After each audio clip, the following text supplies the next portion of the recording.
ഇന്ന് തയ്യാറാക്കാൻ പോകുന്നത് ചക്കക്കുരു പായസമാണ്. വളരെ ടേസ്റ്റി ആയിട്ടുള്ള ചക്കക്കുരു പായസമാണ്. അതെങ്ങനെ ഉണ്ടാക്കുന്നതെന്ന് നോക്കാം. ചക്കക്കുരു പായസം തയ്യാറാക്കാൻ വേണ്ടി കുറച്ച് ചക്കക്കുരു, ഒരു ബൗൾ ചക്കക്കുരു എടുത്ത് അത് തോല് പൊളിച്ച് വൃത്തിയാക്കി വെച്ചതാണ്. ചക്കക്കുരുവിൻ്റെ വെളുത്ത തോല് മാത്രം പൊളിച്ച് കളഞ്ഞാലും മതി, ചുവന്ന തോല് കളയണമെന്ന് നിർബന്ധമൊന്നുമില്ല. ഞാനിവിടെ ചുവന്ന തോലും കളഞ്ഞിട്ടുണ്ട്. ഇനി നമ്മൾ ഈ ചക്കക്കുരു കുക്കറിലിട്ട് വേവിക്കുകയാണ്. കുക്കറിലിട്ട് അതിലേക്ക് ഒരു 1.5 ഗ്ലാസ് വെള്ളം ഒഴിച്ചു കൊടുക്കണം. 1.5 ഗ്ലാസ് വെള്ളം ഒഴിച്ച് അതിലേക്ക് ഒരല്പം ഉപ്പും ചേർത്തിട്ടാണ് വേവിക്കുന്നത്. ഒരു 6-7 വിസിൽ അടിക്കുന്ന വരെ നന്നായിട്ട് വെന്ത് കിട്ടണം. നമുക്കിത് ഉടച്ചെടുക്കാനുള്ളതാണ്, അപ്പം നല്ല വെന്ത് കിട്ടണം. അപ്പോൾ 6-7 വിസിൽ അടിക്കുന്ന വരെ വേവിക്കാം. അപ്പോൾ നമ്മൾ കുക്കറിലിട്ട് അടുപ്പത്ത് വെച്ചിട്ടുണ്ട്. ഇനി നമ്മൾ ഇത് വേവുന്നവരെ വെയിറ്റ് ചെയ്യാം. അപ്പോൾ ഇനി ഇതിലേക്ക് ചേർക്കാൻ വേണ്ട തേങ്ങാപ്പാൽ തയ്യാറാക്കാം. അത് വേകുമ്പോഴേക്കും നമുക്കിതിൻ്റെ വേണ്ട തേങ്ങാപ്പാൽ തയ്യാറാക്കിയെടുക്കാം.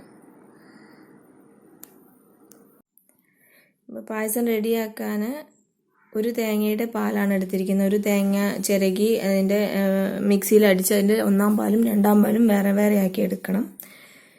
ചക്കക്കുരു ഇപ്പോൾ വെന്ത് വന്നിട്ടുണ്ട്. നമുക്ക് തുറന്ന് നോക്കാം. ചക്കക്കുരു ഇങ്ങനെ വിടർന്ന് വന്നിട്ടുണ്ട്. അപ്പോൾ വേവ് നല്ല പാകമായിട്ടുണ്ട്. ഇനി അത് എന്തെങ്കിലും കൊണ്ട് നന്നായി ഉടച്ചെടുക്കണം. നന്നായി തന്നെ ഉടച്ചെടുക്കണം. അല്ലെങ്കിൽ മിക്സിയിലൊന്ന് അടിച്ചെടുത്താലും മതി. നല്ല പേസ്റ്റ് പോലെ ആവാതെ ഒരു മീഡിയം പരുവത്തിൽ ആക്കിയെടുക്കുക. അപ്പോഴാണത് കുറച്ചും കൂടെ ടേസ്റ്റ് ഉണ്ടാവുക. ഒന്ന് കടിക്കുന്ന മാതിരി ഉള്ളതാണ് കുറച്ചും കൂടെ ടേസ്റ്റ്. ഇവിടെ ഏകദേശം ചക്കക്കുരു എല്ലാം നല്ല ഉടച്ചെടുത്തിട്ടുണ്ട്. ഇനി ഇതിലേക്ക് വേണ്ട ശർക്കരപ്പാനി തയ്യാറാക്കാം.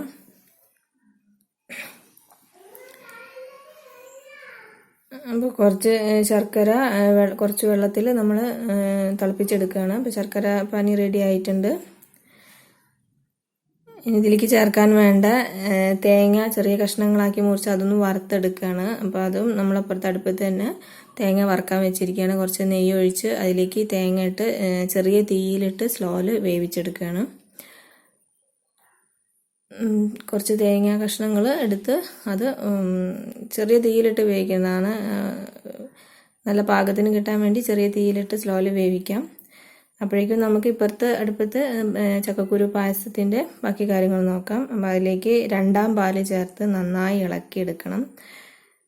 നന്നായി ഇളക്കണം, നല്ല ഇളക്കി മിക്സായി എടുക്കണം. എന്നിട്ട് അത് തിളപ്പിക്കാം.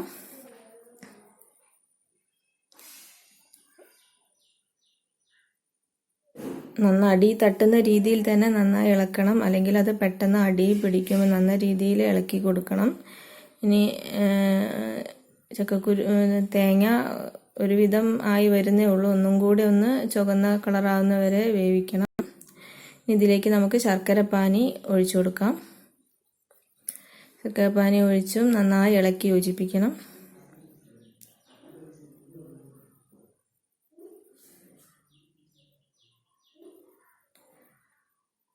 എന്നിട്ട് നന്നായിട്ടൊന്ന് തിളപ്പിക്കണം.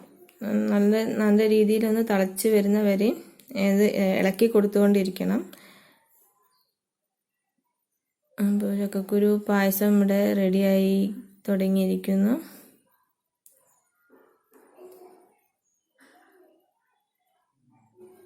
ചക്കക്കുരു പായസം ഏകദേശം ആയി തിളച്ച് വരുന്നുണ്ട്.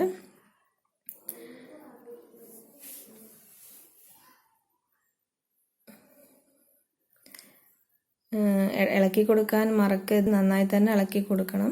അപ്പോൾ തിളച്ച് കഴിഞ്ഞാൽ നമുക്കതിലേക്ക് നമ്മൾ എടുത്തു വെച്ച 1-ാം പാല് ഒഴിച്ചു കൊടുക്കാം. എന്നിട്ട് നന്നായി ഇളക്കി യോജിപ്പിക്കുക.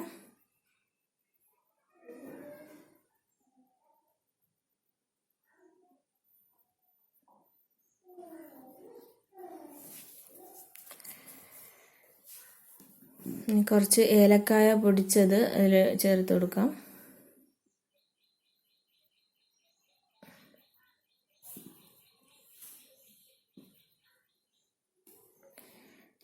ഇതിലേക്ക് നമ്മൾ നേരത്തെ തയ്യാറാക്കിയ തേങ്ങ കഷ്ണങ്ങൾ വറുത്തത് കുറച്ച് ചേർത്ത് ഇളക്കി കൊടുക്കാം.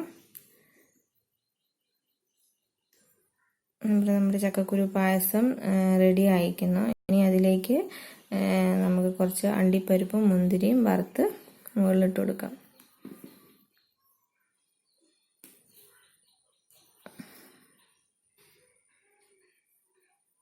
ഇപ്പോൾ ചക്കക്കുരു പായസം ഇനി നമുക്ക് സെർവ് ചെയ്യാൻ വേണ്ടി മറ്റൊരു പാത്രത്തിലേക്ക് മാറ്റാം. ഒരു ടേസ്റ്റി ആയിട്ടുള്ള ചക്കക്കുരു പായസമാണ്. വളരെ എളുപ്പത്തിൽ തയ്യാറാക്കാൻ പറ്റുന്നതാണ്.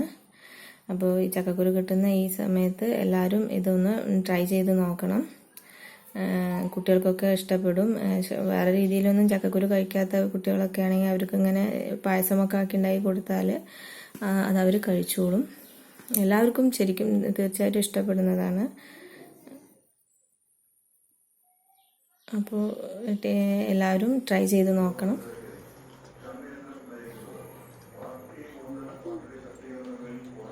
സൂപ്പർ.